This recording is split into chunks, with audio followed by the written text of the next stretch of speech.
Okay, I'm coming. Hold on. Walking around the car.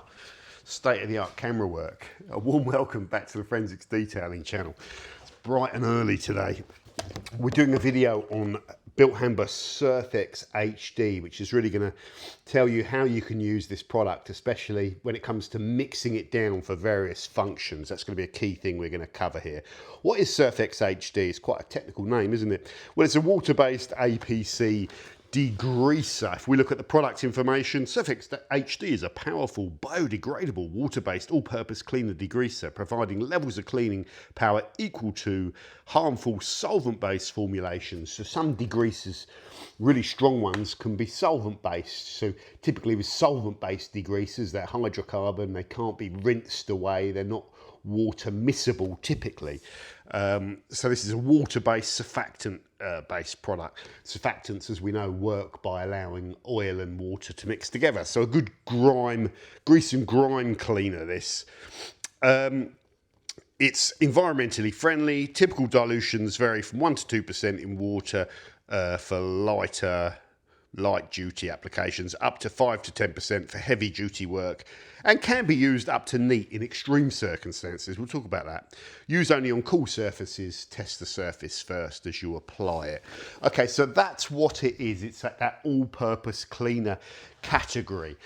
What is it not for? Well, things that can't easily be emulsified. For example, tar. Surfactants won't typically work well on tar or glue or adhesives, so sometimes you do need hydrocarbon-based, solvent-based stuff to get rid of that. So it's more an all-purpose cleaner. How much did it cost? I love this. It's $18.95 for 5 litres, and it's a high concentrate. That's what keeps me coming back to it. There's probably about 500 APCs on the market in the UK. And most of them can cost £40, £50, £60, £70, £80, £90, £100 for 5 litres. There's no value for me using that. And when it comes to buying more, I just always go for this. Because of the price, because it's safe, it's non-caustic, and it's because of the power as well when you're working on cars. This is the product that I probably use the most and get through the most of out of everything. How to use it. So in the background here you see 4 different dispensers, bottles or whatever. The first thing is you typically mix it down with water into a trigger sprayer like this. This is an IK sprayer with the Tolco Big Blaster, 4 litre, 4 CL millimetre things, big barrels, so you can get a lot of product out with it. That's how I tend to get through most of this, and because it's got a bigger trigger head, it puts out more chemical. So in a trigger sprayer, mixed down to the appropriate solution. You can also use it in pump sprayers, so you can mix it out the same and pump it out. So if you've got more coverage and you want to do less squeezy, you can use these. The more I tend to use these more because I can get almost as much chemicals out as quickly as these ones. But you can also put it in pump foamers. I can't remember if I got these the right way around. Purple, I think, is the foamer. Maybe the wrong way around. I can't remember. And pump it up, spray it, and the foam will diffuse it, so you get a thicker foam, which can be nice for wheel cleaning kind of applications, or anywhere where you want the foam to kind of cling a little bit. You can also use it in snow foam lances, okay? And we'll talk about dilution ratios, because it can also be used as pre-wash. Pre-wash when you're prepping a car, because it's stronger. It's not a pH neutral mild thing. It's an alkaline thing, but it's not caustic. But it is a stronger degreaser, so it's going to have a stronger degradation effect on things that it can emulsify. Typically, older school waxes and stuff, it'll have a go at those a little bit more. You know, anything that can be emulsified, I guess. So lance application as well. That's the main thing. You're going to apply it to a surface. You're going to agitate, perhaps like if you're in an engine bay or something, you're cleaning some grease. You're going to agitate it to just break open that and expose the underneath of it and work it around. And then you're going to rinse it away typically, or even on the interior applications, if you sprayed it somewhere, you would wipe it off, where you can't rinse, like on a dashboard, but you'd use it at lower concentrations. So that's what it is. That's what it isn't with tar and adhesives and hydrocarbon stuff. That's how you use it. And now I want to talk about the dilution ratios, which are really important. So I use this for a variety of cleaning tasks. So we'll go up at the top end here. So 1 to 0, that's neat. Through to 1 to 1. Extreme 1 to 1 would be 50%, dilution ratio, wouldn't it? PIR, if you like, in pump sprayers and trigger sprayers. Extreme degreasing, so thick oil. Now, if you imagine that you've taken an engine block out of a car, or you've got a diff in front of you and it's covered in that heavy duty grease, that's where you go up 50-50. If you've got oil stains, or you spill oil on your garage workshop floor or brick flooring, or something where you've got thick oil and dirt mixed together. And 50-50 is, I think, as high as I ever go with that. That'll emulsify oils at 50-50. So extreme degreasing, you get the idea with that. Typically underside components that are covered in oil, or oil on driveways is the thing that springs to mind. Next up, this is the magic exterior ratio, 1 to 9 or 10%. If you go 1 to 10, that's 11 total parts, so you'll be a little bit less than 10%. Close enough though, you get the idea with that. Heavy cleaning, so wheels, alloy wheel cleaning, for everything but baked on embedded dirt. If it's surface dirt that when you touch it you feel it move slightly, then generally Surfex HD is a good wheel cleaner. It's a really good wheel cleaner, actually. It's what I tend to use for maintenance cleans of wheels. Tyres as well. When you've got that silicone-y slime on tyres and stuff, that just helps break it down at that good 10% ratio, which is rich. Typically engine bays where you're not doing, just doing an engine bay clean, you're getting off most grease and grime, 10% will do it, with the exception you can go higher with, as we talked about. Exhaust tips, you can scrub them out. Sometimes it's not, because it's an emulsifier, it's not ideal for cleaning the inside of exhaust tips where you need to scrub them out with polish and, all sorts, you need that contact, but it can still clean exhausts. Arches, wheel arches, undercarriage, all that sort of stuff, and brakes. If you're changing your brake pads, having some Surfex HD there and like cleaning it all out with a brush is a really good idea. So 1 to 10 is typically your exterior magic ratio for the vast majority of applications, and that's where I'll have it mixed out most times. You could argue you might want a couple of these mixed out at different ratios, maybe one at 1 to 10 and one at a lower interior ratio. Next up, 1 to 19, which gives you roughly 5%. Again, you could go 1 to 20 if you just struggle with that, it's close enough. Medium cleaning, you'll get into the category at 5% where you could use it as a very powerful prep wash.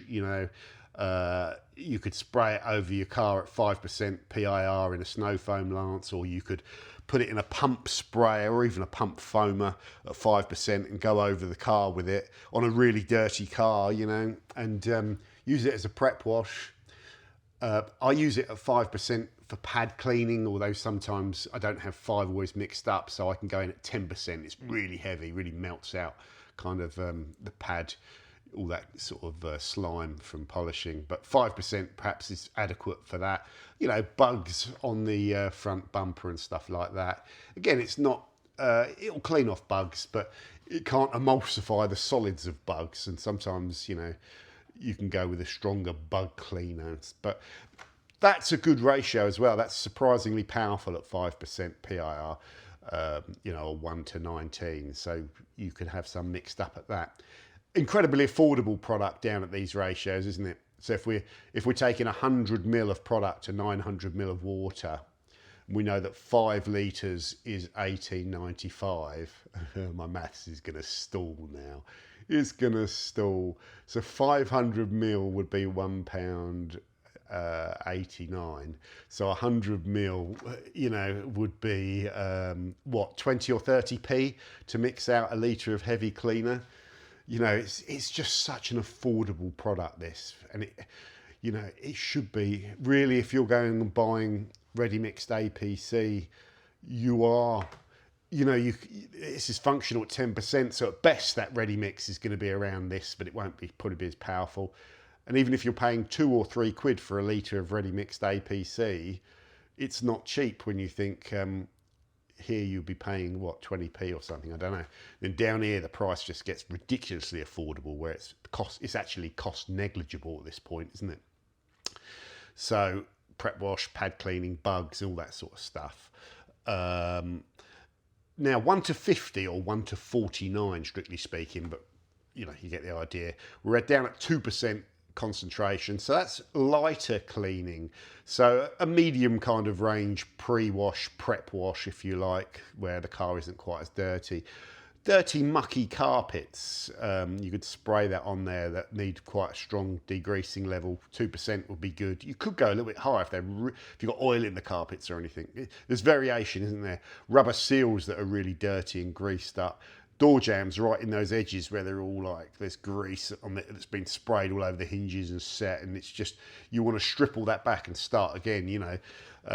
That will generally kind of do all that. Or you could, again, if you've got thick grease that needs to be taken off, you could go a bit higher.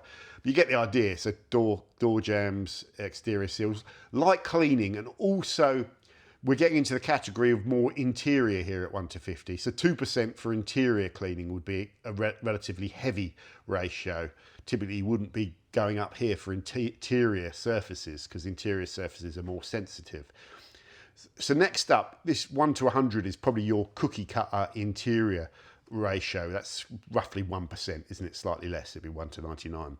So interior grime, you know, gear knobs when you've got that dead skin on them, headlining where they've got grease finger stains on them and stuff like that.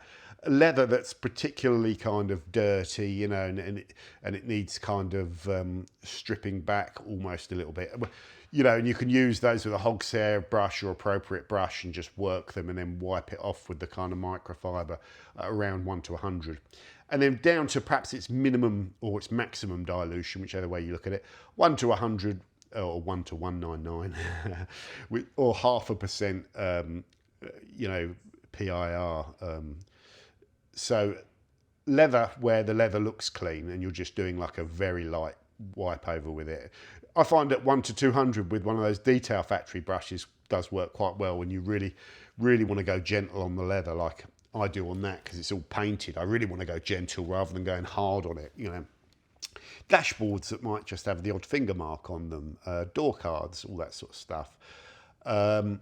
Now, just a quick note here. You see the blue brackets we've put here. So that's also your range that I would suggest is a good starting point for extraction systems. 2% topper ratio, you know, and then that for very lighter extractions, just cleaning.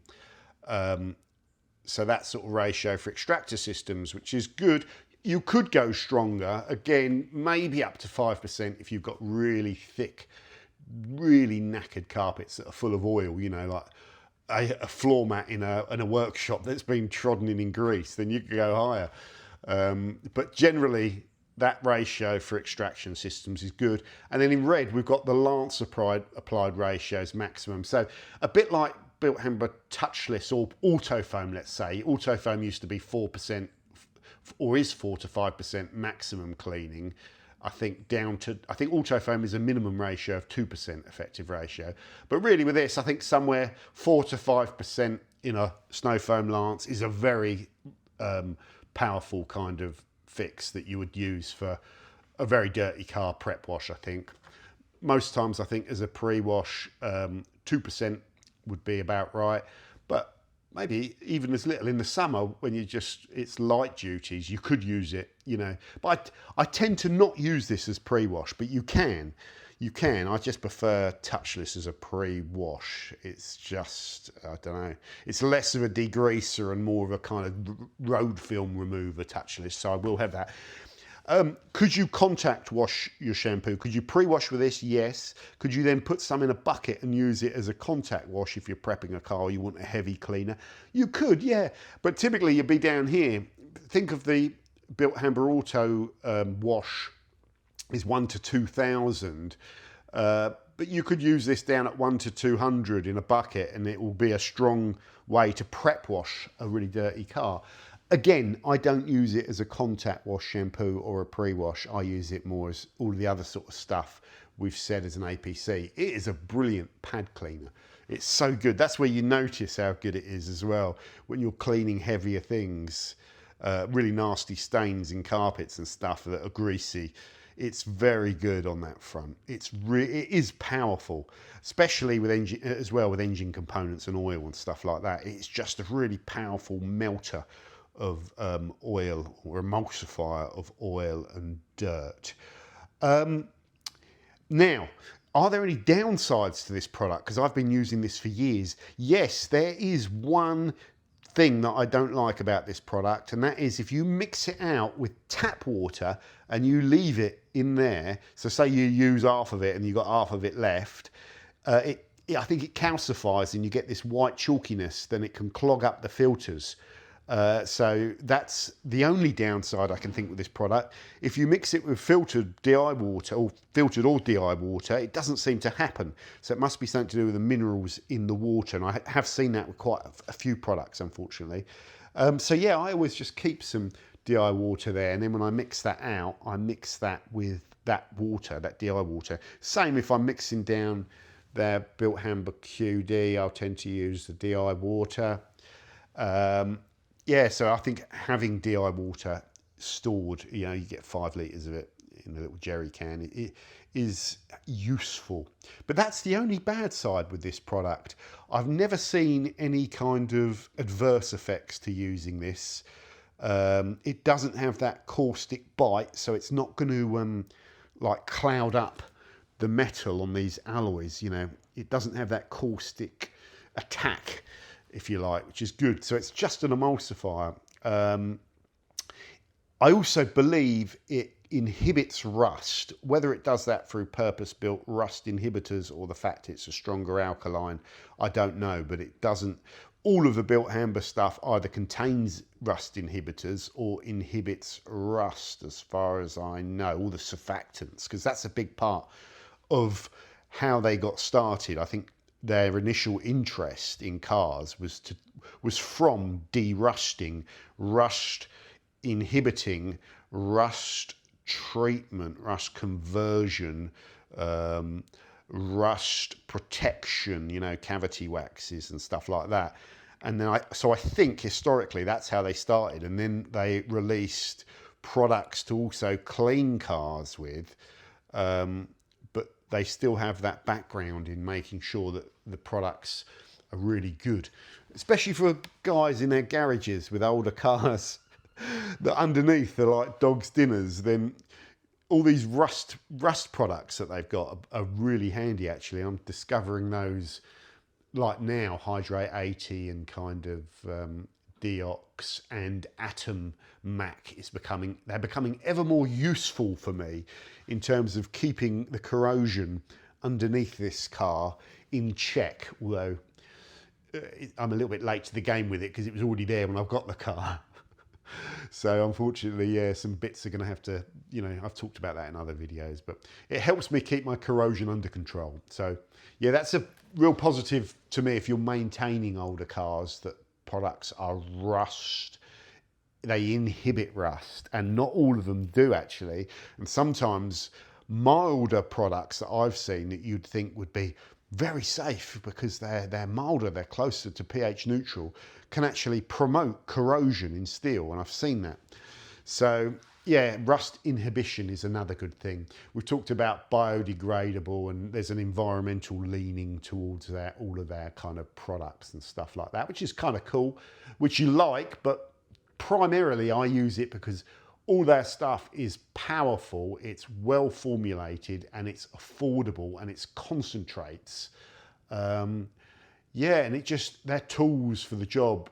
And without the power, the tool, it's like when you go to reach for a hammer and it's not hard enough. And if you've got to work with that hammer all day long, it's a nightmare. So you've got the power, you've got the versatility, you've got the affordability, you've got the pedigree.